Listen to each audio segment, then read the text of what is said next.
300 ইমানটা কৰ্মী আছে তেওঁলোকৰ সকলোৰে চাকৰিটো নিয়মীয়া কৰিব লাগিব যে ভৱিষ্যত আমাৰ বেয়া ফালে গৈ আছে কাৰণ চৰকাৰে আগত আমাক এটা লিষ্ট ওলাই দিলে যে ফিক্স পে কৰি দিলে এতিয়াতো ফিক্স পে নহ'ল 80 ডেজ কৰিলে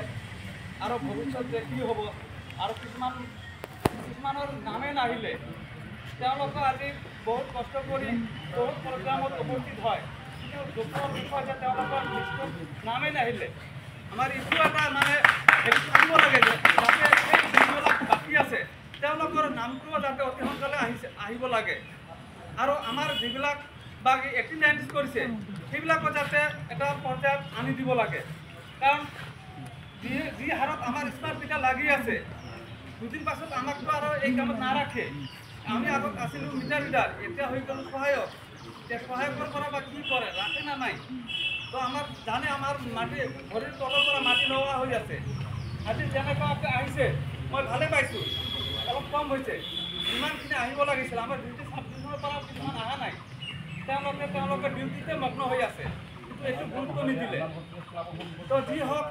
যিখিনি আহিছে ভালে হৈছে যে চেণ্ট্ৰেল কমিটিয়ে যিহেতু দুটা প্ৰগ্ৰাম লৈছে আজি এটা হ'ল ছাত্ৰ সমিতিৰ সন্মুখত ধৰ্ণা কাৰ্যসূচী নেক্সট আছে গুৱাহাটী যিটো চচলত আছে বিজুলী ভৱন আছে আজি নিচিনাকৈ যাতে সকলোৱে ঐক্যবদ্ধ হৈ এদিনাও মানে আমাৰ এই কাৰ্যসূচীটো সফলভাৱে ৰূপায়ণ কৰে এই কৈ মই চুমু ভাষণ ইয়াতে সামৰিলোঁ।